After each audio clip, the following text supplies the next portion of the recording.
लेकर अपने घर आई और तभी बाहर से गोलू घर के अंदर आया और माँ से पूछता है कि माँ ये कौन है।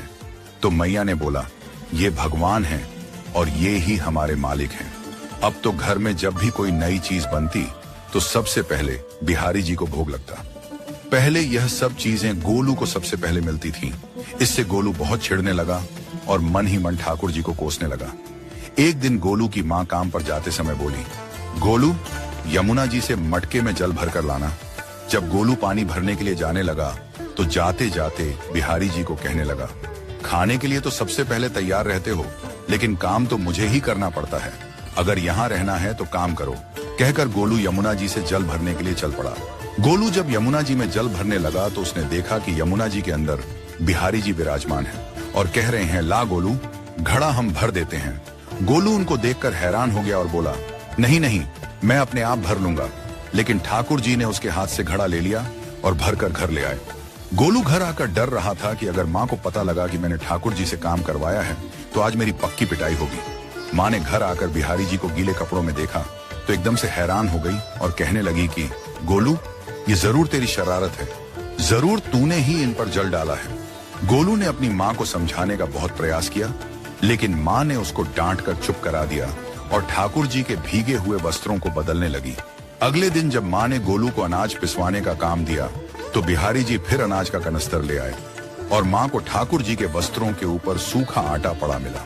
तो माँ ने फिर गोलू को डांटा कि तुझे पता नहीं कि ये हमारे भगवान हैं और तू भगवान के साथ शरारत करता है। आज तूने फिर इनके ऊपर आटा फेंका है।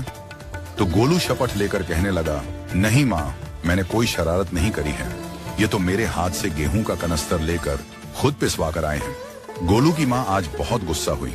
अगले दिन फिर माँ बोली, बेटा गोलू आज तुम्हारे बाबा बाहर गांव से वापस लौट आएंगे, बस आज का ही काम है, तुम जंगल से थोड़ी लकड़ियां ले आना।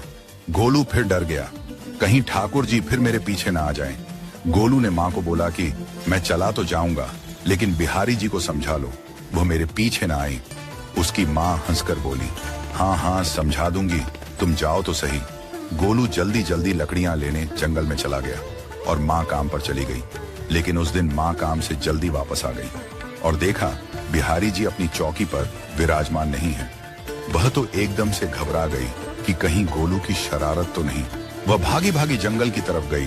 तभी उसने देखा कि गोलू के साथ एक इंसान लकड़ियों को लेकर घर आ रहा है। गोलू की माँ यह देखकर हैरान हो गई कि यह तो बिहारी जी हैं। ये क्या हमारे भगवान हमारा काम कर रहे हैं? इसका अर्थ गोलू ठीक कह रहा था। वह जल्दी जल्दी भागकर ठाकुर जी के पास गई और लकड़ियां उनके हाथ से लेते हुए उनके चरणों में गिरकर रोती हुई बोली, हे बिहारी जी ये आप क्या कर रहे हो? मुंह गरीब का काम क्यों कर रहे हो? ठाकुर जी मुस्कुराते हुए बोले, हमें तो तेरे बेटे पर बहुत प्यार आता है।